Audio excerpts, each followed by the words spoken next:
दोस्तों, जब भी हम जीवन में कोई सफलता प्राप्त करना चाहते हैं तो उसका जो रोड मैप बनता है वो सबसे पहले हमारे मन में बनता है। उसके बाद उसका जो परिणाम होता है वो अस्तित्व में आता है। इसी तरह जब हम जीवन में कुछ बनना चाहते हैं और किसी बड़े लक्ष्य को हासिल करना चाहते हैं तो उसका जो स्ट्रैटेजी है वो हमारे मन में बनता है और उसके बाद वो परिणाम अस्तित्व में आता है। हम कुल मिलाकर ये कह सकते हैं कि हमारा जो स्ट्रैटेजी होता है वो 5% वर्क करता है और 95% हमारा माइंडसेट होता है, जो हमें हमारी किसी भी लक्ष्य को हासिल करने में एक इम्पॉर्टेंट रोल प्ले करता है। तो दोस्तों, मैं पुष्पेंद्र यादव आपके अपने YouTube channel study with philosopher Baba में खुले दिल से स्वागत करता हूं, अभिनंदन करता हूं। और आज मैं हाजिर हूं आपके upcoming exam UP PCS RO ARO के लिए टाइम टेबल को लेकर। ये उसका एक स्ट्रेटजी वीडियो है जिसमें मैं डिस्कस करूंगा कि आप किस तरह से जो 22 दिसंबर 2024 को आरओ का पेपर है उसको कैसे क्रैक कर सकें, उसका प्रीलिम्स कैसे क्रैक कर सकें, उसके विषय में सारी चर्चा आपसे की जाएगी। तो चलिए बिना किसी देरी के शुरुआत करते हैं कि इस इम्पॉर्टेंट जो एग्ज़ाम है आरओ एआरओ का, इसमें आपका इम्पॉर्टेंट सेगमेंट क्या है। तो पहले सेगमेंट की बात करें तो करंट अफेयर्स है, जिसमें से 20 से 25 क्वेश्चंस आपको देखने को मिलेंगे। फिर इंडियन पॉलिटी है, ये 12 to 14 क्वेश्चंस कवर करेगा। ज्योग्राफी है जिसमें 14 से 16 क्वेश्चंस आएंगे इंडियन प्लस वर्ल्ड मिला करके। फिर मॉडर्न हिस्ट्री है 8 से 9 question. Ancient plus medieval history 8 से 10 क्वेश्चन। Science 15 question. इन्वायरमेंट 6 से 8 question. UP special 6 questions. Census 4 questions. Reasoning 12। Budget 4। Economy 6 से 8। तो ये जो क्रम मैंने दिया है ये मोस्ट इंपॉर्टेंट से लोअर इंपॉर्टेंट कैटेगरी है। यानी सबसे पहले आपको करंट अफेयर्स पढ़ना है, फिर इंडियन पॉलिटी, फिर ज्योग्राफी, फिर हिस्ट्री और फिर साइंस, फिर एनवायरनमेंट। ये आपने अगर सब्जेक्ट कवर कर लिए तो आप समझ लीजिए आपने आधी जंग जीत ली। और दोस्तों अगर आप इस स्ट्रैटेजी में एक पॉइंट और जोड़ लें कि जो यूथ की PYQ आती है, अगर आपने उसको सप्लीमेंट कर लिया तो आप ये मान के चलिए कि आपका UP PCS RO ARO crack होने से कोई नहीं रोक सकता, क्योंकि जो मेजर पोर्शन होता है वो करंट अफेयर से ही कवर होता है। और आपने 11 फरवरी को जो पेपर लीक हुआ था आरओ एआरओ का, अगर आपने उसकी डीप एनालिसिस करे होंगे तो आपको पता चला होगा उसके मैक्सिमम क्वेश्चन ऐसे थे जो PYQ से थे। अगर किसी ने यूथ की PYQ पढ़ी होती या घटना चक्र पूर्वावलोकन अच्छे से पढ़ा होता तो उसे पता चल गया होता कि इसमें मैक्सिमम क्वेश्चन एक्सप्लेनेशन से आए हैं। तो आपको यूथ जो है एक बुक है, वन स्टॉप डेस्टिनेशन है, जहाँ पर आपको सारे विषय क्रमबद्ध तरीके से मिल जाएंगे ऑर्गेनाइज्ड वे में। तो आप वो बुक खरीदिए और उसको परचेज़ करके पढ़ डालिए। तो ये आपका क्रम है। ये PDF आपको शेयर कर दी जाएगी टेलीग्राम चैनल पर, जो कि स्टडी विद फिलोसोफर बाबा के नाम से ही है। अब हम बात करते हैं कि इन सब्जेक्ट को कवर कहाँ से किया जाए। तो मैंने अपनी बुक लिस्ट देखी है जिससे कि मैं प्रिपरेशन करता हूँ। जैसा कि मैंने आप लोगों को बताया था कि मैं एक UPSC एस्पिरेंट हूँ और अभी हाल फिलहाल में मैं यूपी पीसीएस के एग्ज़ाम को भी दे रहा हूँ। तो ये मैंने अपना जो है जो मैं पढ़ रहा हूँ मैंने वो आपको शेयर करने जा रहा हूँ। तो करंट अफेयर्स की बात करें तो आप घटना सार या घटना चक्र भी पढ़ सकते हैं। इंडियन पॉलिटी के लिए M Laxmikanth plus notes plus youth के PYQ यानी 30 ईयर क्वेश्चन पेपर। नोट्स ये आपका खुद का होगा जो आप M लक्ष्मीकांत से पढ़कर बनाएंगे। ज्योग्राफी के लिए आप क्लास 11 की NCERT प्रेफर कर सकते हैं और उसके PYQ 30 year question. Modern history के लिए स्पेक्ट्रम, किरण, PYQ। यानी स्पेक्ट्रम अगर पढ़ रहे हैं तो किरण छोड़ दीजिए, अगर स्पेक्ट्रम नहीं पढ़ रहे हैं तब आप किरण लीजिए और उसके साथ में PYQ को सप्लीमेंट कर लीजिए। एंशेंट प्लस मेडिवल हिस्ट्री के लिए आप लूसेंट, अगर आपके पास है तो आप लूसेंट हिस्ट्री पढ़िए या फिर आप क्राउन पढ़िए और PYQ कॉमन है 30 ईयर क्वेश्चन।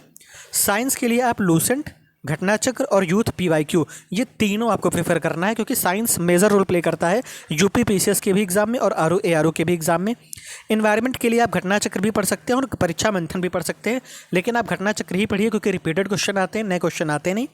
यूपी स्पेशल के लिए आप घटना चक्र पढ़िए, 30 ईयर PYQ और राकेश सारस्वत की बुक पढ़ सकते हैं जिसका 4th एडिशन अभी 2-3 दिन पहले मार्केट में आ गया है।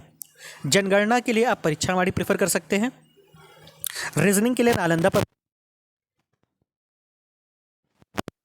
का है 2024 का, तो आप इसको पढ़ सकते हैं। आपके पास जो भी बुक होगी करंट अफेयर्स की वो आपके पास होगा, या फिर आप अगर किसी कंपाइलेशन को पढ़ते हैं तो आपको वहाँ पर भी बजट मिल जाएगा। इकोनॉमिक्स के लिए आपको कुछ नहीं करना है, PYQ उठा के आपको रट डालने हैं जो 30 साल के पेपर होंगे। तो PYQ पर आपको ज़्यादा ध्यान देना है।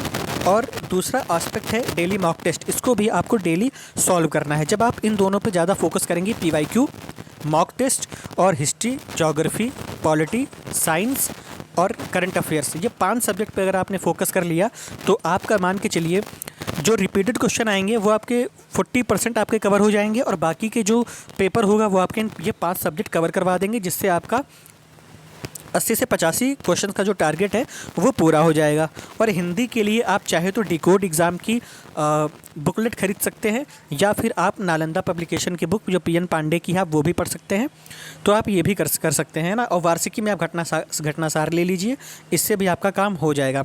अब हम बात करने जा रहे हैं कि इंडियन पॉलिटी को कैसे कवर करना है। अब मैं दोस्तों आपके साथ में एक सब्जेक्ट उठाऊँगा और उस एक सब्जेक्ट के इंपॉर्टेंट पार्ट को, जहाँ से UPPSS या RO ARO के एग्ज़ाम में पेपर क्वेश्चन पूछे जाते हैं, मैं वो टॉपिक भी आपको कवर कराए दे रहा हूँ कि आपको क्या क्या पढ़ना है।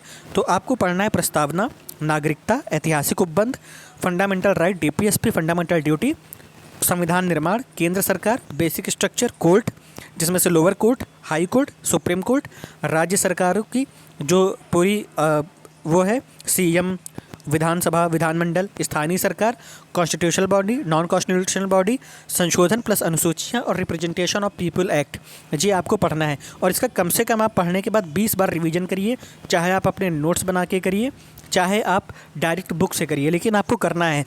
आप इसे चाहे तो ल्यूसेंट से भी पढ़ सकते हैं, क्राउन से भी पढ़ सकते हैं और M लक्ष्मी कांत से भी पढ़ सकते हैं। बस कहने का मतलब ये है कि रीडिंग आप जितनी मर्जी लगा लो, लेकिन आपको रिवीजन पे ज़्यादा फोकस करना है। फिर PYQ, जैसे आपने ये टॉपिक कवर कर लिए, फिर आप PYQ लगाइए यूथ से।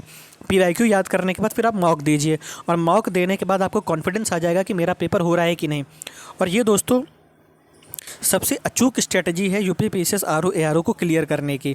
और दूसरी चीज़, आप अपना टाइम टेबल अपने हिसाब से सेट करिए, जिसमें से आपका ये होना चाहिए आपको डेली 6 आवर्स की स्टडी करनी ही करनी है। 2 घंटे ऊपर हो जाए, 8 आवर्स भी हो जाए चलेगा, लेकिन आपको मैक्सिमम 8 आवर्स, मिनिमम 6 आवर्स की स्टडी कंसिस्टेंसी के साथ आपको करनी है। अगर आपने ये मेंटेन कर लिया तो जो आपका आने वाला 22 दिसंबर 2024 को UPPSS RO का एग्ज़ाम है वो आपका क्रैक हो जाएगा। आप प्रीलिम्स के बाद मेंस देने के लिए आप अपीयर हो जाएंगे। और दोस्तों प्री और मेंस की तैयारी एक साथ होती है, तो आप प्री की अगर तैयारी GS और हिंदी कर लेते हो तो आपका मेंस का लगभग पोर्शन कवर हो जाएगा GS और हिंदी का। बस आपको पत्र लेखन, एस्से, इस पर काम करना होगा। तो दोस्तों मैं कल से मैं पॉलिटी सीरीज़ की शुरुआत करूंगा, और ये पॉलिटी में max to max 7 to 10 days या 15 डेज़ के अंदर कवर कर दूंगा। तो इस तरीके से हम एक सब्जेक्ट उठाएंगे और उसको कम समय में कवर करते चलेंगे, जो कि ये रिवीजन होगा। जो लोग नए भी बच्चे जुड़ेंगे उनके लिए भी ये रामबाण होगा, क्योंकि इसमें हम केवल वो टॉपिक पढ़ेंगे जो एग्ज़ाम पॉइंट ऑफ व्यू से ज़रूरी है, और उसके बाद आपके साथ हम PYQ भी डिस्कस करेंगे। तो जिन लोगों ने इस चैनल को सब्सक्राइब कर रखा है वो भी इस चैनल को फॉलो करते रहें, और जो नए बच्चे हैं जो इस वीडियो को देखेंगे वो भी इस चैनल को लाइक, सब्सक्राइब और शेयर कर लें, क्योंकि आपको अब जो कंटेंट मिलेगा वो लगातार पेपर के लिहाज से इंपॉर्टेंट कंटेंट मिलेगा। और जो लोग VPO की तैयारी कर रहे हैं उनका भी सिलेबस मैंने कवर करवा रखा है, आप लोग उसकी भी तैयारी फ्री में कर सकते हैं। तो दोस्तों अब हम कल से UPPSS RO ARO सीरीज़ की शुरुआत करेंगे, और आप सभी लोग जुड़िए, मेरा उत्साहवर्धन कीजिए, और आप सभी लोग अपना फीडबैक दीजिएगा कैसा क्या चल रहा है और आपको कैसे क्या चीज़ें चाहिए, तो मैं आपको प्रोवाइड करवाऊंगा। बाकी टेलीग्राम चैनल का लिंक भी मैं दे दूंगा, ताकि आप उस टेलीग्राम लिंक को ज्वाइन कर लें, ताकि जो भी इंपॉर्टेंट PDF होंगी वो आपको वहाँ से मिल जाएंगी। बस हमारा एक ही लक्ष्य होगा, मिशन 22 दिसंबर, जिसमें हमको UPPSS RO ARO का प्रीलिम्स क्रैक करना है बिना किसी लोड के। तो मिलते हैं कल के वीडियो में, जो कि हमारी हिस्ट्री या पॉलिटी का पहला वीडियो होगा। अगर आपको पॉलिटी पढ़नी है तो आप उसके लिए कमेंट कर सकते हैं। बाकी हम कल मिलते हैं पॉलिटी के फर्स्ट चैप्टर के साथ में, और तब तक आप अपना ख्याल रखिए। और जिन्होंने इस चैनल को लाइक, सब्सक्राइब और शेयर किया है उनको दिल से धन्यवाद, और जो लोग नए हैं वो भी इस चैनल को लाइक, सब्सक्राइब और शेयर करें, और अपनी पढ़ाई को अच्छा रखें। और जो Allahabad high court RO ARO की तैयारी कर रहे हैं वो भी इस चैनल से जुड़े रहें, क्योंकि ये जो पूरा कंटेंट है ये UPPSS RO भरे प्लेलिस्ट नाम होगी, पर ये इलाहाबाद हाई कोर्ट RO के लिए भी आपको काम करेगा। सिलेबस एक ही होता है, बस उसमें से कुछ चीज़ें कम पढ़नी पड़ती हैं, कुछ चीज़ें ज़्यादा पढ़नी पड़ती हैं। तो मिलते हैं नेक्स्ट वीडियो में, तब तक आप अपना ख्याल रखिए, अपनी फैमिली का ख्याल रखिए, खुश रहिए, टेक केयर।